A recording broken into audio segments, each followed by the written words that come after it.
Retour sur le carnet d'audience du chef du gouvernement. Le Premier ministre s'est entretenu ce jour avec l'ambassadeur des États-Unis au Burkina. Il a aussi eu des échanges avec l'architecte Francis Kéré en charge du mausolée Thomas Sankara. Ce dernier donne l'assurance d'un chantier qui se déroule très bien. Nous suivons donc ces deux audiences avec Lambert Soma.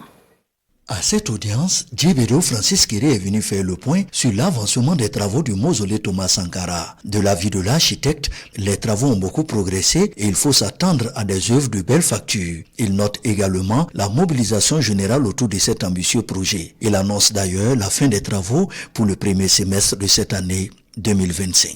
On a beaucoup avancé et on veut émerveiller et surprendre les gens. Tout le monde est autour, que ce soit les politiques, en parlant du gouvernement, mais aussi des membres du CIMTS et la présidence du comité du mémorial Thomas Sankara qui nous encadrent, qui nous assistent, qui nous soutiennent et nous conseillent.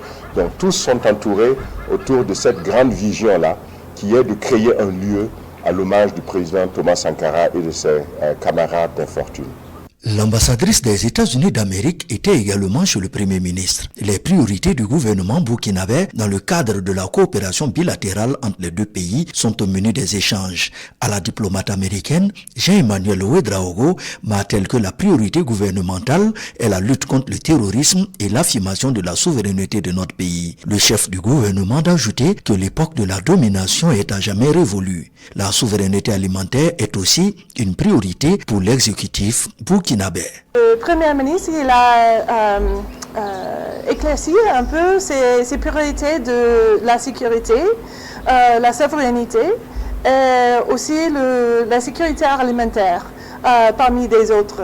Et les États-Unis accompagnent le peuple burkinabé dans tous ces domaines. Et nous avons travaillé ensemble pour soutenir le peuple burkinabé depuis des années et nous allons continuer cet effort. Joanne Locade affirme que les deux pays sont d'accord que le but principal de cette collaboration est de créer un Burkina Faso fort, indépendant et stable. Les États-Unis entendent accompagner notre pays dans l'atteinte de cet objectif.